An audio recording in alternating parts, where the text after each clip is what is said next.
Guys क्या होगा जब हाइड्रोलिक प्रेस के नीचे इस सुपर हीटेड लॉक को रखा जाएगा और अगर एक एप्पल को 200 डेज के लिए पानी में डाल दिया जाए तो इन 200 दिनों में एप्पल का क्या हाल होगा। और गाइस इन जाइंट बलून के ऊपर एक बॉल से मारा जाए और एक नुकीली डार्ट से मारा जाए तो इन दोनों में से कौन सी चीज ज्यादा बलून फोड़ेगी। तो गाइस आज के इस वीडियो में मैं आपके लिए लेके आया हूँ दुनिया के कुछ ऐसे एक्सपेरिमेंट्स जिन्हें देखने के बाद आप शॉक्ड हो जाएंगे। तो चलिए स्टार्ट करते हैं हम अपनी आज की इस वीडियो को, top amazing experiments on YouTube, जिसमें सबसे पहले है hydraulic press versus super heated lock. Guys इस सुपर हीटेड लॉक को हाइड्रोलिक प्रेस के नीचे रखने से पहले इस सॉलिड कॉपर के एप्पल को रखा गया, जो कि ये एप्पल हाथ में पकड़ने से ही लग रहा था कि भाई ये एप्पल कितना ज्यादा भारी है और ये पूरा ही अंदर से ठोस है। अब क्या होगा जब इसी ठोस एप्पल के ऊपर हाइड्रोलिक प्रेस से प्रेशर लगाया जाएगा। तो सबसे पहले एप्पल को हाइड्रोलिक प्रेस के नीचे रखने के बाद इस एप्पल के ऊपर हाइड्रोलिक प्रेस से प्रेशर लगाया जाता है तो ये कॉपर का एप्पल ठोस होने की वजह से ऊपर नीचे से चपटा हो जाता है। उसके बाद एप्पल को दूसरी साइड से पलटकर इसी हाइड्रोलिक प्रेस के नीचे रखा जाता है और फिर जब वापस से इसी के ऊपर प्रेशर लगाया जाता है तो ये एप्पल फिर से फ्लैट होने लगता है। इसी तरह से जब इस एप्पल के ऊपर बार बार प्रेशर लगाया जाता है तो उसके बाद तो ये ठोस कॉपर का बना एप्पल पूरा ही फ्लैट हो जाता है और ये एप्पल देखने में कहीं से भी पहले जैसे एप्पल नहीं लग रहा था। अब गाइस जब हाइड्रोलिक प्रेस के नीचे एक बाउंसिंग बॉल को रखा जाता है, अब आप में से कुछ लोग ऐसे होंगे जो कि इस बाउंसिंग बॉल के बारे में नहीं जानते होंगे, तो उन्हें मैं बता दूं कि ये बाउंसिंग बॉल एक ऐसी बॉल होती है जिसको अगर आप जमीन पर मारते हैं तो ये बॉल बहुत ही तेजी से ऊपर की तरफ चली जाती है। ऐसे गाइस जब इसी बॉल को हाइड्रोलिक प्रेस के नीचे रखा जाता है तो हाइड्रोलिक प्रेस के प्रेशर के आगे ये बॉल टिक ही नहीं पाती है और प्रेशर लगते लगते ये बॉल इतनी ज्यादा फ्लैट हो जाती है कि कुछ ही सेकंड्स में इसके छोटे छोटे पार्ट्स हाइड्रोलिक प्रेस से बाहर आने लगते हैं। मतलब कि इस बाउंसिंग बॉल के लाखों करोड़ों टुकड़े हो जाते हैं। ऐसे ही जब इस स्ट्रेस बॉल को इसी हाइड्रोलिक प्रेस के नीचे रखा जाता है उसके बाद इस बॉल के ऊपर प्रेशर लगाने के बाद ये बॉल एक साइड से निकलकर पूरी ही रेड हो जाती है और इसे देखते हुए ऐसा लग रहा था मानो कि किसी पिंपल का रेड हिस्सा बाहर निकला हुआ हो।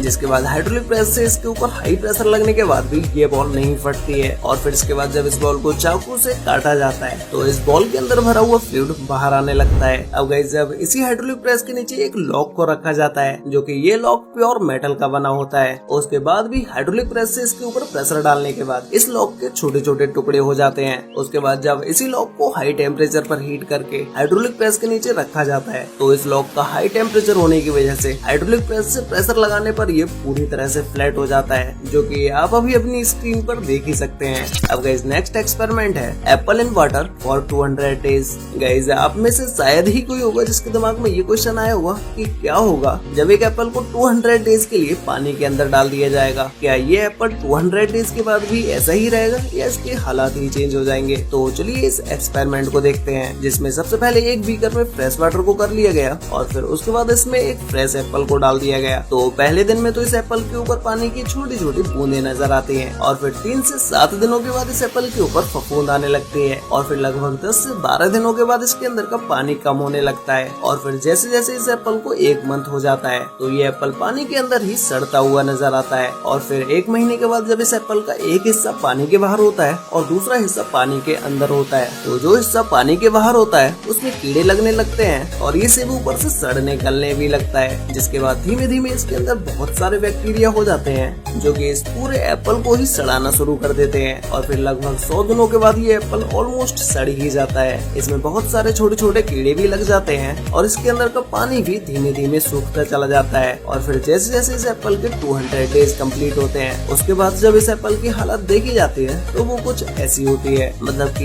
ये एप्पल पूरी तरह से सड़ जाता है। अब गाइस आप लोग मुझे कमेंट करके बताओ कि अगर ये सेब पानी में न होकर जमीन पर होता तो क्या ये इतने दिनों तक सरवाइव कर पाता। नेक्स्ट है threading machine versus coconut. Guys threading machine के बारे में तो हम सभी लोग जानते ही हैं। ये एक ऐसी मशीन होती है जिसके अंदर अगर आप कोई भी चीज डालते हैं तो ये मशीन उसको छोटे छोटे टुकड़ों में काट देती है। तो ऐसे ही जब इस थ्रेडिंग मशीन के अंदर इस गोल्ड स्लाइम को डाला गया तो गाइस ये स्लाइम बहुत ही ज्यादा सॉफ्ट होता है। जब इसे थ्रेडिंग मशीन में डाला गया तो फिर तो इस स्लाइम के भी छोटे छोटे टुकड़े हो जाते हैं और ये स्लाइम थ्रेडिंग मशीन में कटता हुआ बहुत ही ज्यादा सेटिस्फाइंग भी लगता है। ऐसे ही जब इस चलती हुई श्रेडर मशीन के ऊपर मेल्टेड एल्यूमिनियम को डाला जाए तो क्या ये श्रेडर मशीन पिघल जाएगी या इसके ऊपर इस मेल्टेड एल्यूमिनियम का कोई भी फर्क नहीं पड़ेगा। तो सबसे पहले एल्यूमिनियम को हाई टेम्परेचर पर गर्म करके उसे मेल्ट कर लिया जाता है, जिसके बाद ये मेल्टेड एल्यूमिनियम मेल्ट होने के बाद कुछ ऐसा दिखाई देता है और फिर जब इसे पकड़कर श्रेडर मशीन के ऊपर डाला जाता है तो श्रेडर मशीन के ऊपर तो इस एल्यूमिनियम का कोई भी फर्क नहीं पड़ता है, लेकिन कुछ जगहों ऊपर ये एल्यूमिनियम मशीन के ऊपर चिपक जाता है और ये मेल्टेड एल्यूमिनियम का टेम्परेचर बहुत ही ज्यादा हाई होने की वजह से ये एल्यूमिनियम नीचे रखी प्लेट में भी इकट्ठा नहीं हो पाता है और ये प्लेट में ही छेद कर देता है और फिर उससे नीचे गिरने लगता है। अब गाइस जब फाइनली इसी श्रेडर मशीन के अंदर कोकोनट को डाला गया तो ये कोकोनट गोल होने की वजह से श्रेडर मशीन के अंदर ही गोल गोल घूमता रहता है। ये श्रेडर मशीन इस कोकोनट का कुछ भी नहीं बिगाड़ पाती है, लेकिन कुछ समय के बाद जब इस कोकोनट को श्रेडर मशीन में कुछ इस तरह से दबाया जाता है तो इस कोकोनट में हल्का सा क्रैक आ जाता है, जिसके बाद तो ये कोकोनट श्रेडर मशीन के अंदर खुद ही टूटने लगता है। नेक्स्ट है माचिस बॉक्स रॉकेट। गाइस इस एक्सपेरिमेंट को आप अपने घर पर भी ट्राई कर सकते हैं, जिसमें इस एक्सपेरिमेंट को करने के लिए आपको एक फॉइल पेपर, माचिस बॉक्स और एक टूथपिक की जरूरत होती है। जिसके बाद आप इस एक्सपेरिमेंट को अपने घर पर ही ट्राई कर सकते हैं, जिसमें सबसे पहले आपको माचिस की तीलियों के इस ऊपर के हिस्से को काट के रख लेना है और फिर उसके बाद आपको फॉइल पेपर को कुछ इस तरह से फोल्ड कर लेना है जिससे ये देखने पर रॉकेट का नीचे का हिस्सा लग रहा होता है। और फिर इसी तरह से आपको फॉइल पेपर के ऐसे छोटे छोटे टुकड़े कर लेना है और फिर इनके अंदर माचिस की तीली को रखकर फॉइल पेपर से कुछ इस तरह से बंद कर देना है, जिसके बाद आपका होममेड रॉकेट बनकर तैयार हो जाता है। और फिर इसके बाद जब आप इस रॉकेट को आगे से गर्म करते हैं तो फिर ये माचिस बॉक्स से बना हुआ रॉकेट कुछ इस तरह से लॉन्च होता है और ये देखने में भी काफी ज्यादा सेटिस्फाइंग और इम्प्रेसिव भी लगता है।